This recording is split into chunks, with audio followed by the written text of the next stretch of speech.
Missing putts, not feeling comfortable over putts, why not try something new?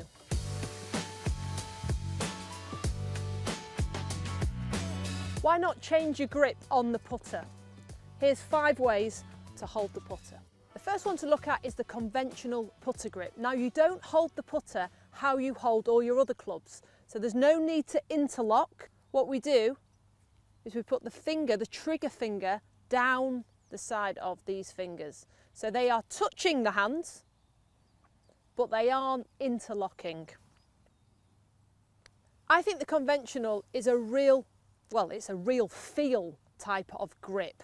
It can be easy to manipulate the face though. So from long distance you could be okay, but from short distance you can manipulate the face because the hands don't feel as secure because we want more feel.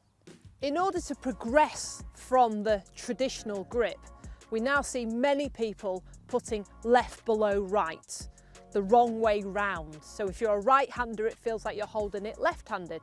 Now Lydia Ko switches grips. She has a traditional grip from outside of, say, 12 feet for feel, and then inside that holding zone, which I am now, she goes to left below right. Why? Because this keeps the club face a lot more stable through impact, and it's a lot easier to keep the club lower to the ground through impact. Now, talking through this grip, you set the right hand or the non-glove hand at the top, and then the left hand below. Once again, there is some interaction, but it's more of an overlap rather than an interlock. So we overlap the left and the right hand in this manner here. So you can see that my hands have switched directions, which makes my shoulders a lot squarer. Watch when I go to traditional, the difference in my shoulders to left below right. So it keeps your shoulders squarer and it keeps the putter face squarer, and it's something that I have used now for over 10 years. It feels so comfortable to me and very secure. I actually use this grip in all my putts, not like Lydia Ko. Moving on to the third grip. Now, if the left below right just feels too weird and you like to still have that feeling of using a similar grip all the way through your bag, then stick to a traditional feel, but in order to keep the club stable and the face not opening and closing so much during the swing, why not do what Brooks Koepka does? He puts his trigger fingers down the shaft, so that holds the shaft squarer. So his left finger is down and so is his right. It keeps the palms facing more this way, rather than being like this during the swing.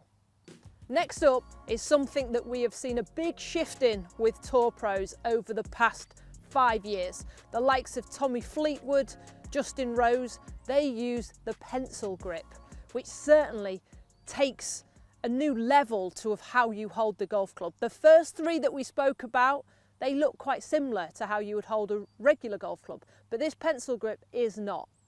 So first of all, you think about the glove hand or the left hand if you're right-handed. That sits at the top. Next up, it's like you're doing a pincer action, like you're a crab with your pincers. The thumb sits behind the grip and the 2 fingers sit to the side. So suddenly our right hand is barely on this grip. It's just going through this V here.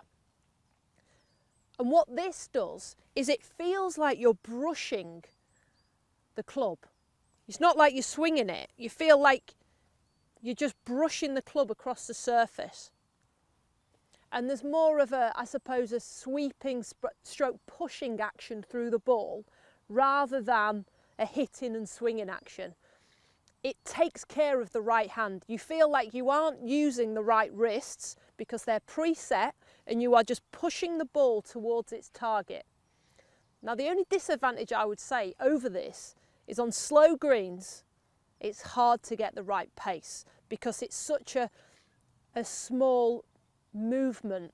It's more of a push than a hit. However, they all play on the PGA Tour and those greens are quick. So let's look at this. So left hand sits up here, we get the pincer action and we feel the brushing towards the target.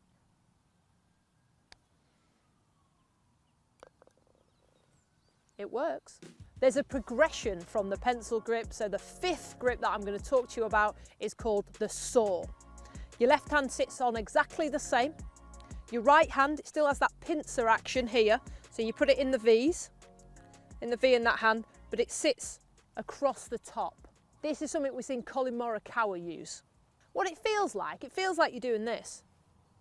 It feels like you've got some separation in your hands, whereas earlier I was talking about being connected. This is the other way. So we put the pincer in behind and we put the hand over the top, and you're just feeling like you're brushing towards the target.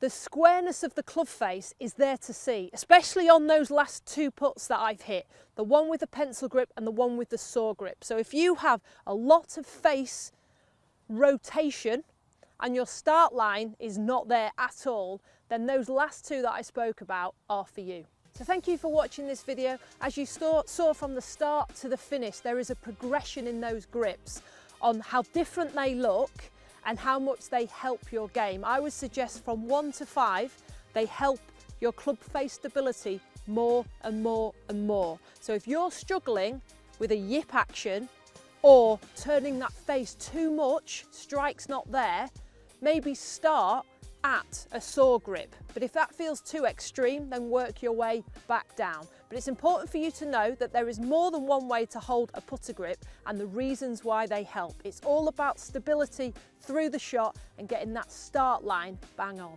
Thank you for watching this How Did I Do Academy video. Get yourself out on the putting green, try those grips and it will help your putting. Whichever one it is, I hope it works.